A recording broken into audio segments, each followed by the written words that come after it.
Press the Lord. मैं Jitendra Singh Sisodia.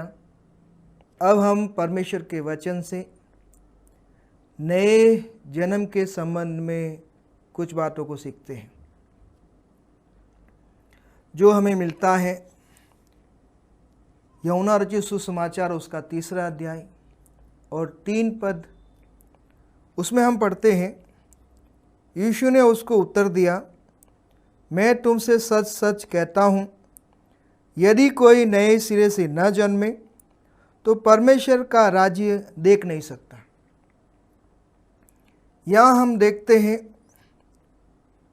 Nicodemus नाम का एक फरीसी व्यक्ति था, यहूदियों का सरदार था, अच्छा ज्ञान रखने वाला व्यक्ति था, शास्त्रों का अच्छा ज्ञान उसको था। लेकिन प्रभु यीशु मसीह उसे सबसे महत्वपूर्ण बात बताता है कि जब तक कोई भी नए सिरे से नहीं जन्मे परमेश्वर के राज्य को देख नहीं सकता। क्योंकि इसी अध्याय में 6 पद में हम पढ़ते हैं, लिखा है, क्योंकि जो शरीर से जन्मा वह शरीर है, जो आत्मा से जन्मा वह आत्मा है। जो शरीर से जन्मा है वो परमेश्वर के राज्य में प्रवेश नहीं कर सकता। क्योंकि अगर हम गलातियों उसके 5 अध्याय 19 से 21 तक पढ़ते हैं तो वहाँ हमें मिलता है शरीर के काम तो स्पष्ट है। जितने बुरे काम हैं वो सारे शरीर के काम हैं। तो इस तरह के काम, इस तरह का जीवन जीने वाला व्यक्ति परमेश्वर के राज्य में प्रवेश नहीं कर सकता। उसी अध्याय में हम पढ़ने में मालूम पड़ता है परमेश्वर के आत्मा के काम के बारे में। तो जब तक ईश्वरीय स्वभाव हमारे अंदर नहीं आता हम परमेश्वर के राज्य में प्रवेश नहीं कर सकते। अगर हम बाइबल में आरंभ से, उत्पत्ति से कुछ बातों को गहराई में जाते हैं तो हमें मालूम पड़ता है कि उत्पत्ति उसका 1 अध्याय 26 और 27 पद में अगर हम देखें तो वो सारांश में हमारे सामने ये बात आती है, परमेश्वर ने मनुष्य को अपने स्वरूप, अपनी समानता में उत्पन्न किया। ये कह सकते हैं कि परमेश्वर उसे हमेशा अपने साथ में रखने योग्य उसको उत्पन्न किया। फिर उत्पत्ति 3 अध्याय में हम पढ़ते हैं कि जैसे ही आदम ने पाप किया, परमेश्वर ने पहले उसे बताया था कि जब तू पाप करेगा मर जाएगा। सिर्फ वहाँ पे भलाई और बुराई के वृक्ष को खाने के लिए मना किया था और वो चीज़ परमेश्वर की आज्ञा का उल्लंघन किया और वो पाप में गया। और बाइबल बताती है मृत्यु का मतलब है ईश्वर से अलग हो जाना। जैसे हम कहते हैं वह व्यक्ति मर गया, उसका अर्थ होता है उसका आत्मा उसके शरीर से अलग हो गया। उसी तरह से मृत्यु का अर्थ वहाँ पे ये था मनुष्य परमेश्वर से अलग हो गया। फिर आगे उत्पत्ति उसके 5 अध्याय 3 पद में पढ़ते हैं तो लिखा है, आदम 130 वर्ष का हुआ तब उसके स्वरूप और समानता में उसका पुत्र उत्पन्न हुआ। तो आरंभ में हम देखते हैं कि परमेश्वर ने मनुष्य को अपने स्वरूप, अपने समानता, एक महिमा में, संगति में रहने के लिए उत्पन्न किया। और जैसे उसने पाप किया फिर उसी के पाप के स्वभाव के अनुसार सब उसके द्वारा उत्पन्न होने लगे। हम देखते हैं परमेश्वर के वचन में रोमियो की पत्री उसका 3 अध्याय और उसका 23 पद, यहाँ इस प्रकार लिखा है, इसलिए कि सबने पाप किया और परमेश्वर की महिमा से रहित है। तो ये वचन हमें बताता है परमेश्वर ने मनुष्य जाति की जब उत्पत्ति की आदम के द्वारा आरंभ किया। फिर आदम पाप में गया, पाप के द्वारा जो सारी मनुष्य जाति आगे बढ़ी तो उसी के पाप के स्वभाव में और जो रोमी हमने ये पढ़ा तो उसमें ये वचन बताता है सब ने पाप किया। आज अगर हम देखें कोई भी जाति कोई भी धर्म में ये व्यक्ति ये नहीं कह सकता मुझसे पाप नहीं हुआ। बाइबल के अनुसार अगर हम देखें परमेश्वर का वचन पूर्ण सत्य हमारे बीच में प्रकट करता है और बताता है सब ने पाप किया। कोई भी देश कोई भी शहर कोई भी गांव का व्यक्ति कोई भी भाषा कोई भी जाति व्यक्ति ये नहीं कह सकता मेरे से पाप नहीं हुआ। बाइबल हमें बताती है परमेश्वर का वचन हमें बताता है मनुष्य के अंदर जन्म से पाप है, क्योंकि उसका जन्म ही पाप में होता है और पाप का स्वभाव उसमें होता है। लेकिन परमेश्वर का प्रेम देखिए, परमेश्वर फिर से मनुष्य को अपने पुत्र के स्वरूप समानता में फिर से एक नया जन्म देना चाहता है, क्योंकि प्रभु यीशु मसीह में निकोदेमुस को स्पष्ट समझाया कि जब तक कोई व्यक्ति नए सिरे से न जन्मे परमेश्वर के राज्य को देख नहीं सकता।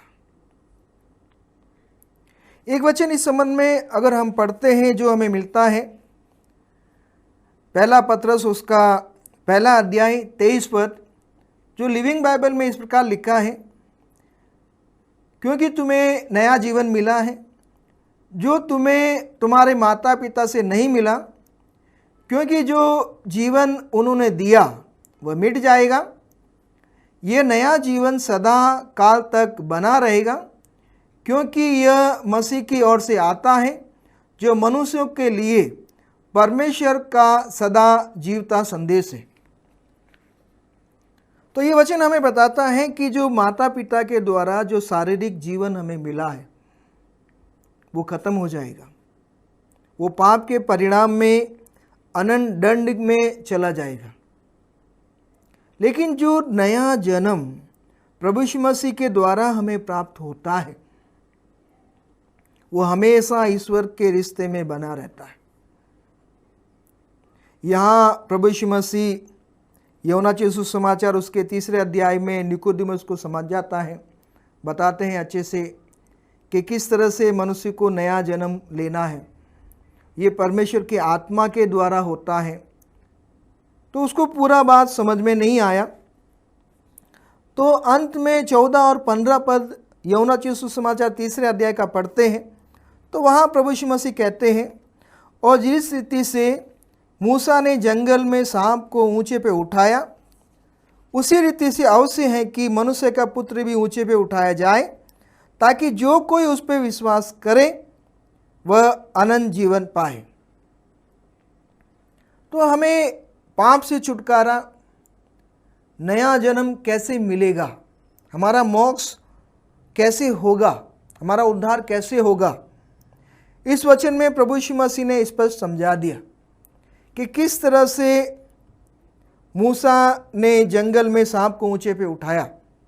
उसके संबंध में हम देख सकते हैं बाइबल के पुराने नियम में गिनती की पुस्तक उसका 21 अध्याय उसका 9 पद, यहाँ इस प्रकार लिखा है, अतः मूसा ने पीतल का एक सांप बनाकर खंभे पर लटकाया, तब सांप के डसे हुओं में से जिसने उस पीतल के सांप की ओर देखा वह जीवित बच गए। तो यहाँ पूरी घटना को अगर हम पढ़ने में हमें मालूम पड़ता है कि इस्राएली लोग मूसा के साथ जंगल के सफ़र में थे। वहाँ पे उन लोगों ने परमेश्वर के विरुद्ध में, मूसा के विरुद्ध में पाप किया। उस पाप के परिणाम का दंड देने के लिए परमेश्वर ने उनके बीच में विषैले सांप को भेजा और उन लोगों को सांपों ने डस लिया। उस परिणाम में ये हुआ, उसमें से कई लोग मर गए और मरने की स्थिति में, उस पाप के जहर की स्थिति में उन लोगों ने पुकारा, मूसा को बोला हमारे लिए प्रार्थना करो हम बचाए जाएं। जब परमेश्वर के भक्त मूसा ने परमेश्वर से प्रार्थना किया तो परमेश्वर ने एक अपने अनुसार एक ऐसा रास्ता निकाला कि जिस तरह के सांप ने इन लोगों को डसा है, वैसा ही सांप की आकृति बना करके खंबे पे ऊंचे पे लटका दो, जो कोई देखेगा बच जाएगा। तो यहाँ पे देखते हैं कुछ लोगों ने शायद विश्वास नहीं किया होगा कि उस पीतल के सांप को देखने से बच जाएंगे, क्योंकि उनके अंदर जहर था और मरना निश्चित था। तो उन लोगों ने अपनी समझ का सहारा लिया होगा। कई लोगों ने ऐसा किया है और उन्होंने परमेश्वर की योजना पे विश्वास नहीं किया। तो लिखा है कि उसमें कई लोग तो मर गए थे, लेकिन जितने लोगों ने परमेश्वर की इस योजना को स्वीकार किया कि उसको देखने से हम बच जाएंगे, और उनको उसका फायदा हुआ, और वचन कहता है वो जीवित बच गए। उसी उदाहरण को बताते समय प्रभु यीशु मसीह सरल रीति से बताते हैं कि जब मैं क्रूस पे चढ़ाया जाऊंगा, मेरा बलिदान होगा, मानव जाति को नया जन्म देने के लिए, पाप से छुटकारा देने के लिए, ईश्वरीय जीवन देने के लिए मैं बलिदान होकर जो कार्य संपन्न करूंगा, तो जो मेरी इस बात पे विश्वास करेंगे, मुझे ग्रहण करेंगे, वो लोग बच जाएंगे। और ऐसा ही होता है। जब प्रभु यीशु मसीह क्रूस पे चढ़ाए गए तो 2 डाकू उनके साथ क्रूस पे चढ़ाए हुए थे। एक डाकू तो ये प्रभु से प्रार्थना कर रहा था, अगर तू मसीह है तो खुद भी बच और मुझे भी बचा।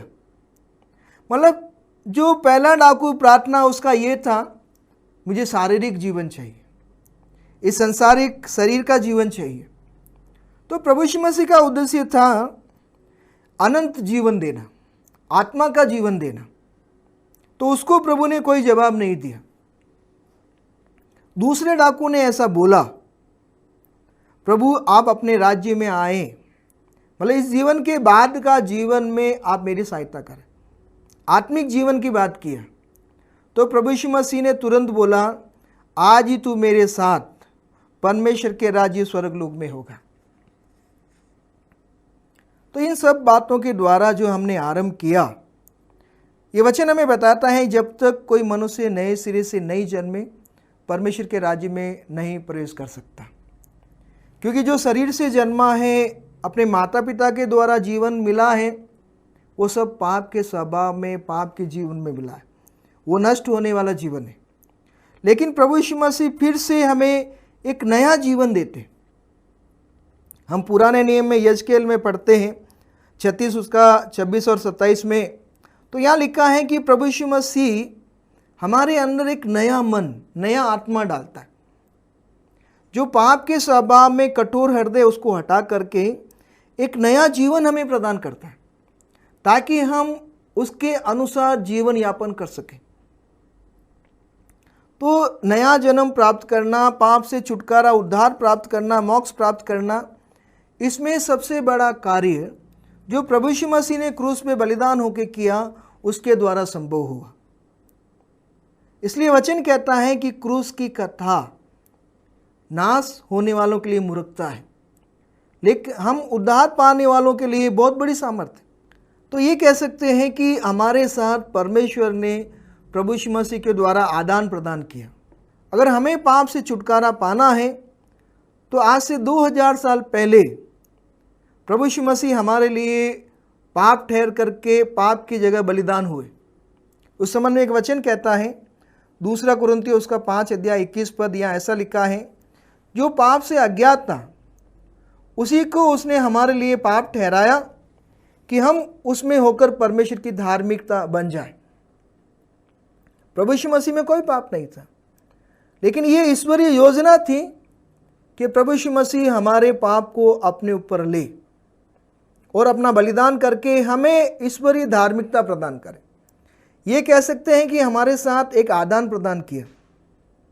हम मनुष्यों की जो विनाश की स्थिति थी पाप के परिणाम में, वो सब कुछ प्रभु यीशु मसीह पे डाल दिया गया, और उसमें जो ईश्वरीय जीवन था वो हमें प्रदान किया गया। तो एक ऐसा आदान प्रदान हमारे साथ किया गया कि जो प्रभु यीशु मसीह में ईश्वरीय जीवन था वो हमें मिले। उसके लिए आदान प्रदान ये किया गया, हमारे सारे पाप श्राप जो थे सब कुछ प्रभु यीशु मसीह पे डाल के उनको बलिदान के द्वारा ये कार्य पूरा किया गया। तो अब जितनों ने उस योजना को स्वीकार किया, बहुसंख्य लोगों की गवाही है कि प्रभु यीशु मसीह के क्रूस के बलिदान को स्वीकार करने के द्वारा, उद्धारकर्ता स्वीकार करने के द्वारा उन लोगों को जीवन मिला है।